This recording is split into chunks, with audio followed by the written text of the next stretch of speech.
और ढांचे के टूटने का न मुझे कोई खेद है न कोई पश्चाताप है। No regret, no repentance, no sorrow, no grief. Burnol खत्म।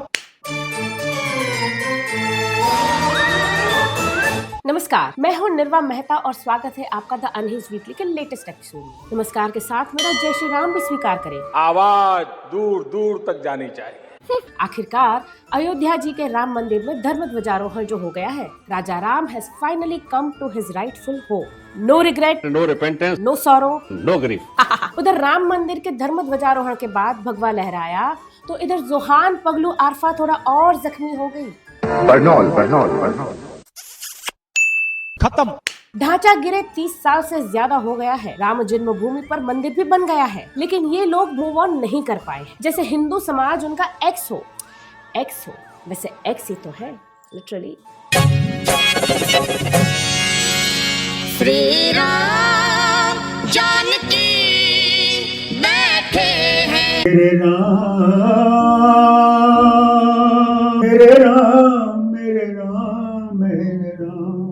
पर आप सोचिए, पहले ये ताना मारते थे मंदिर वही बनाएंगे लेकिन तारीख नहीं बताएंगे। फिर बर्नौल जब सुप्रीम कोर्ट ने 2019 में फैसला सुनाते हुए कहा कि मंदिर वही बनेगा, तो ये लोग एक्सेप्ट नहीं कर पाए कि ये लोग जिस देश में सरकारें तय करते थे, उस देश का supreme court non minority appeasement वाला जजमेंट कैसे दे सकता है। ऐसे हालात में बेहतर यही है कि वक्त रहते इंसान सतर्क होकर अपने जज्बात को काबू में रखकर अपने कदम पीछे हटा ले और अपनी जिंदगी को एक नई दिशा की तरफ मोड़ने की कोशिश करें।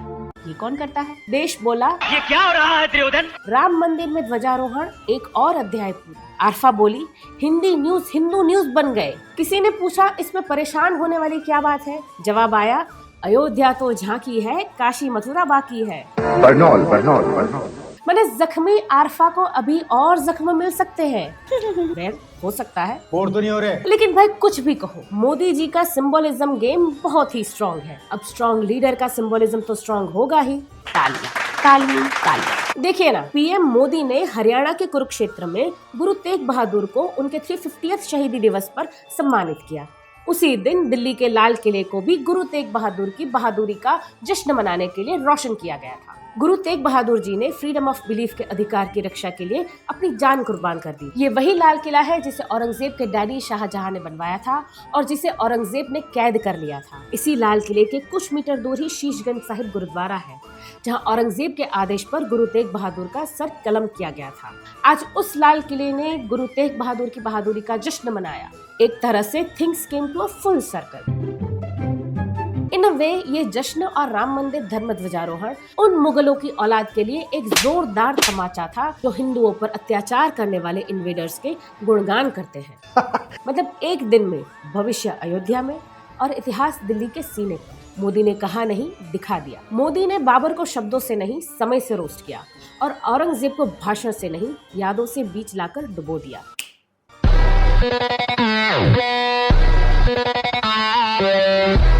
भाई साहब, सालों से सिनेमा ही तो चल रहा था। अब फर्क ये है कि निर्देशक बदल गया है। बर्नौल पहले कहा जाता था भारत को मंदिर वंदिर से ऊपर उठना चाहिए। देश उठा, जैसे ही उठा आवाज आई, जय श्री राम। नहीं, ऐसे नहीं उठना था। तू चुप कर। मतलब आपके कहने पर उठो, आपके तरीके से उठो, और अगर आपने नहीं कहा तो बैठ जाओ। अब बात करें उनकी जिनके लिए राम मंदिर राष्ट्रीय न्यूज नहीं, निजी आघात बन चुका है। बर्नौल 21 जनवरी 2024 प्राण प्रतिष्ठा के एक दिन पहले द वायर पर वीडियो आया। ये लोकतंत्र पर हमला है, ये राजनीति का धार्मिक शो है, ये देश के लिए खतरनाक है। मतलब एक मंदिर बने और लोकतंत्र आईसीयू में। कल ध्वजारोहण हुआ, फिर द वायर पर एक नया एपिसोड आया। ये राष्ट्र की रीब्रांडिंग है, ये दृश्य डिजाइन सत्ता ने किया है, ये सॉफ्ट ऑथोरिटेरियन थिएटर है। बर्नौल मैडम की खासियत ये है कि देश में कोई भी घटना हो, उनके दिमाग में एक ऐप खुल जाता है, जख्म ट्रैकर। एक समय था जब मुगल प्रतीक ही इतिहास की भाषा थे। अब भारत अपने प्रतीक खड़े कर रहा है, नारा नहीं इमारत। उफ, और यही जख्मी आरफा को चुभ रहा है। बर्नौल लेकिन जब देश अपना अतीत रिक्लेम करता है तो कुछ लोगों के दशकों का नैरेटिव लुट जाता है। कहानी में ट्विस्ट, इसी के बीच दिल्ली में प्रदूषण के खिलाफ प्रोटेस्ट हुआ। नारा था एनवायरमेंट बचाओ, लेकिन प्लेटफॉर्म बन गया स्टेट गिराओ। प्रदूषण से ज्यादा धुआं नैरेटिव से उठ रहा था और आम भारतीय सुनकर घुट रहा था। कुछ चेहरे ऐसे थे जिनका पर्यावरण से रिश्ता इतना ही था जितना वीवीआईपी पास से जन आंदोलन का। और फिर आया अक्षय और उसकी पावरफुल चेस्ट वाला वायरल एंगल। ओहो, देश बोला ये सब क्या हो रहा है? तथाकथित एक्टिविस्ट अक्षय के दोस्तों ने बोला दिल्ली पुलिस अक्षय के बूब्स दबा रही है। हमारे साथ भी अक्षय को मेन पुलिस ने घसीटा है और उसके बूब्स को पकड़ा है। दिल्ली पुलिस को अक्षय को उसी जेल में ले जाना चाहिए था जहां टुकड़े टुकड़े गैंग के लोग बंद हैं। एक हिडबा के कातिलों के जिंदा होने से शर्मिंदा है तो दूसरे अफजल गुरु के क्रांति करने निकले थे क्या बनकर लौटे हैं। दिल के अरमा आंसुओं में बह गए। इस हफ्ते 26/11 मुंबई टेरर अटैक की बरसी भी थी, जब 2008 में 10 पाकिस्तानी टेररिस्ट भारत की जमीन पर घुसे और मुंबई में आतंक फैलाया। 12 जगहों पर हुए टेरर अटैक में 175 लोग मारे गए और 300 से ज्यादा घायल हुए थे। डॉक्टर मनमोहन सिंह के अंडर इंडिया ने क्या किया?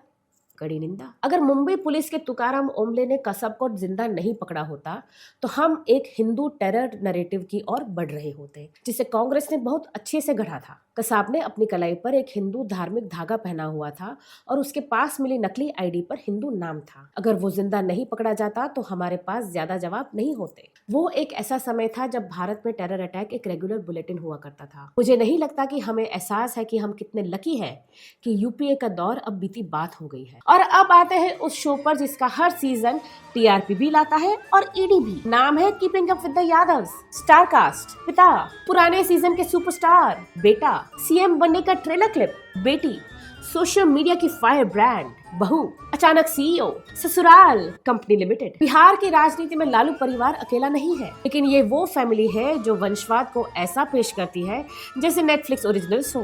पहले राजनीति सेवा हुआ करती थी, फिर कुछ लोग ने इसे फैमिली बिजनेस बना दिया और लालू जी ने इसे जॉइंट फैमिली एंटरप्राइज। ये कौन करता है? लालू परिवार की कहानी ऐसी है जहाँ राजनीति दिल्ली से और फाइल पटना से नहीं, सीधा कोर्ट से निकलती है। ताली मतलब वोट बिहार देता है, जवाब दिल्ली की अदालत लाती है। ओहो, राजनीति में कभी किसी ने सोचा नहीं था कि बहुमत और बेल दोनों एक साथ चलेंगे। अरे भाई साहब, जब आपको लगे कि लालू परिवार का शो सीजन फिनाले पर है, तभी एंट्री होती है रोहिणी आचार्य और तेज प्रताप यादव की।